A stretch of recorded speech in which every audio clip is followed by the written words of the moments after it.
Ito po si parenting station, multi-function. Ang brand po niya is Combi. Okay, good for newborn until 4 years old. Okay, so multi-function siya. Pwede po siyang high chair, pwedeng low chair, pwedeng changing diaper, pwedeng bed, and then pwede rin po siyang manual rocker. Okay, so ito po yung details po niya one by one.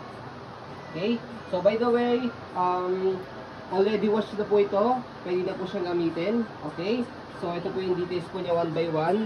Ito po yung food table niya. Yan, okay na okay po yung food table. So, well pre-lab po ito. Manage po yung expectation na meron pa siyang mga konting scratch. Okay? Pero not visible. Ayan po. Okay, pwede po sa mga masaselan po. Okay? So, pwede po yung i-adjust sa 3 level. Ayan po yung pinakabsagad.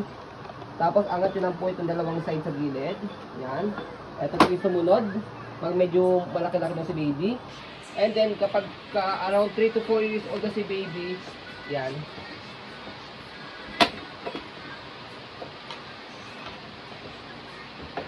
Ayan. Pag malaki na si baby. Okay? Wide na po siya. Okay? So, regarding naman po sa pad po niya, tanggalin muna natin yung table. Ayan, para makita po ninyo mabuti. Okay? So, ayan yung pad niya. Okay? Wash na po yan. 5 harness, safe and safe si baby. Wala po yung putol. Press nyo po dito pag ilalagay nyo po si baby. Ayan. Okay?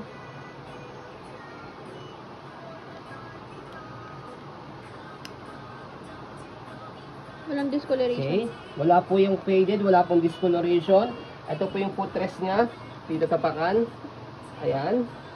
Okay. So, regarding naman sa gulong, ayan, nag-swivel, easy to maneuver. Yan. Kapag pupunta po kayo ng kusina, pupunta po kayo ng kwarto, ng sala, hahatakin nyo na lang po siya. Okay. So, kung gusto nyo pong one way lang, ayan, baba nyo lang po itong color orange. Okay. Then, angat, pag-swivel. Okay.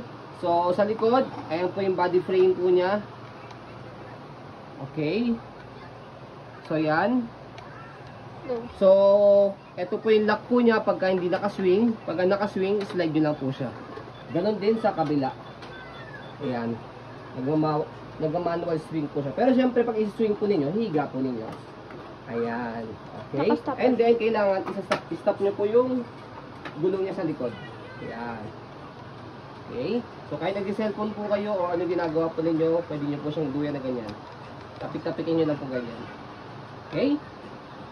So, sa likod.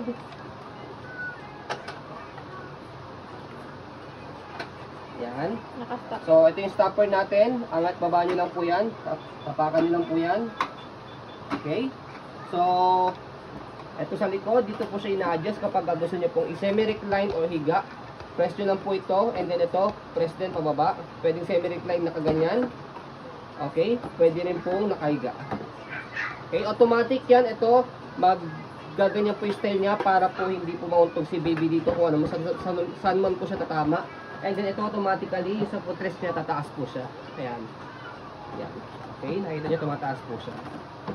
Okay, so yan. So, sa kabilang side, sa gulong ito, wala problema. Sa kabilang side, ayan po.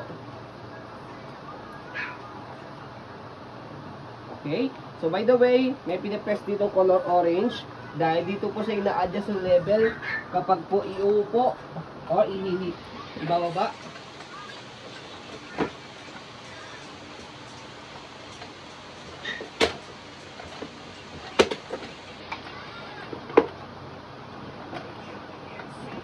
Yan, okay.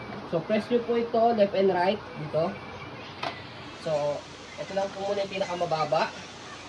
Ito yung sumunod. Okay. Ito yung sumunod. Ayan. Ito po yung sumunod. Ayan. And then, ito na yung pinakamataas. 5 levels. Ayan. 5 levels yan na nakalagay dito. Okay. 1, 2, 3, 4, 5. Okay. So, yan po yung pinakamataas. Ayan. Okay. So, as you can see, very details po kami mag-video kasi yung shop policy po namin. No refund, no exchange. What you see is what you get po. So yun po, maraming salamat. Have a nice day and God bless po.